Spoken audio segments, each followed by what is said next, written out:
For years, this whole debate about AI and jobs has been pretty much all talk, right? Pure speculation. But what if the first real impacts are already happening? Quietly, in specific corners of the job market, kind of like canaries in a coal mine, those first signals that tell us a much bigger shift is coming. Today, we're going to dig into the first real data to find out who those canaries are, and more importantly, what they're telling us. I mean, let's be real. The public conversation around AI is chaotic. One day you'll see a headline about AI creating this utopian future of amazing productivity, and the very next day it's a dystopian nightmare of mass job loss. The reason the debate is so intense is because the stakes are just incredibly high for all of us. And look, this isn't just the media stirring the pot. The warnings are coming from inside the house, from the very people building this technology. As a new paper from researchers at Stanford points out, top tech executives are the ones raising the alarms about AI's potential to displace workers. So, how do we cut through all that noise? We need evidence, hard data. And that's exactly why we're breaking down a massive new study today. It uses payroll data for millions of American workers to give us a real-time, on-the-ground look at what's actually happening. All right, so here's our roadmap for this explainer. We're going to walk through the paper's 6 key findings. We'll start with how researchers are even spotting these early signals. Then we'll get into who's being affected, why they're so vulnerable, and what it all means for the future. Let's dive in. So, first things first. How on earth do you get a nearer real-time view of the entire U.S. labor market? Well, these researchers tapped into a huge data set from ADP, the country's biggest payroll provider. This lets them see monthly employment changes for millions of people across thousands of companies, giving us the first really clear signal of AI's impact.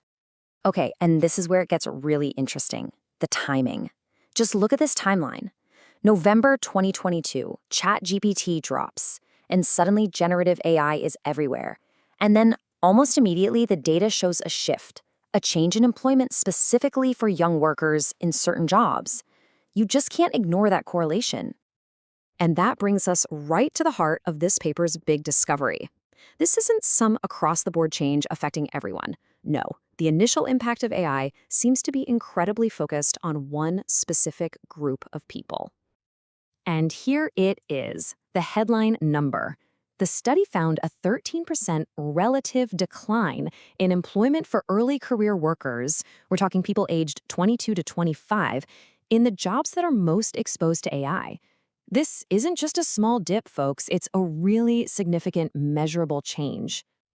This chart, wow, it just lays it all out so clearly. Look at this. Between late 2022 and the middle of 2025, young workers in those high AI exposure jobs saw employment actually drop by 6%. But get this, older workers in the exact same jobs saw a 9% increase. Even young workers in safer, less exposed jobs saw growth. The split is just stark. So, what this all boils down to is this. Right now, it seems like good old-fashioned, on-the-job experience is the key factor. It's acting like a shield, a buffer, protecting more seasoned workers from this first wave of AI-driven changes that are hitting entry-level roles. The big question is, why? Don't worry, we're getting to that. Okay, but it gets even more nuanced than that. There's another really critical layer here, which is that the type of AI really matters. The big question is the technology replacing a human, or is it helping them do their job even better? The paper makes this really simple but powerful distinction. On one side, you have AI as an automation tool. It basically takes over and completes a task for you. On the other side, you have AI as an augmentation tool, where it's more like a collaborator helping a worker brainstorm or improve their output. So what happens when you map this idea back onto the job numbers? The pattern gets even clearer.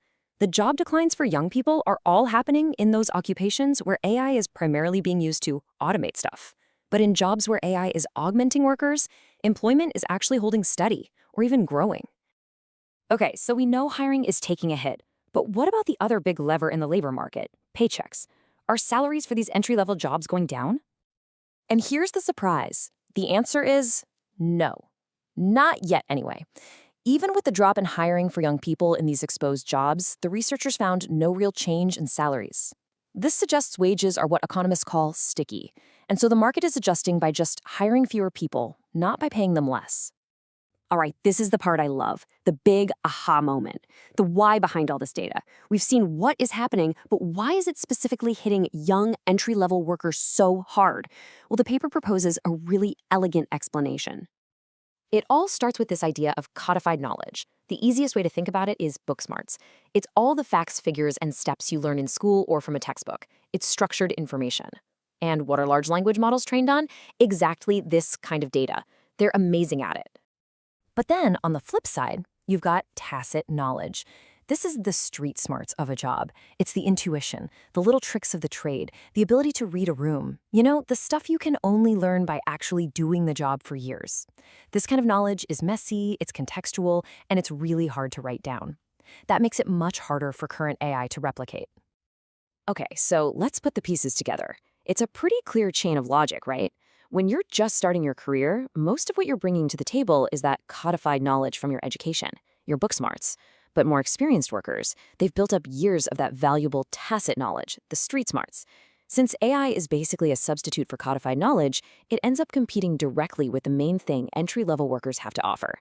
And that is the aha moment. So, where do we go from here? We have these clear early signals from the data. Let's zoom back out for a second and look at the big takeaways and what might be just around the corner. All right, let's just quickly recap the absolute must-know takeaways from all this. First, AI's impact isn't hype, it's real, it's visible in the data, but it's super specific to young workers in jobs that are easy to automate. Second, that key shield right now is tacit knowledge, the wisdom you get from experience.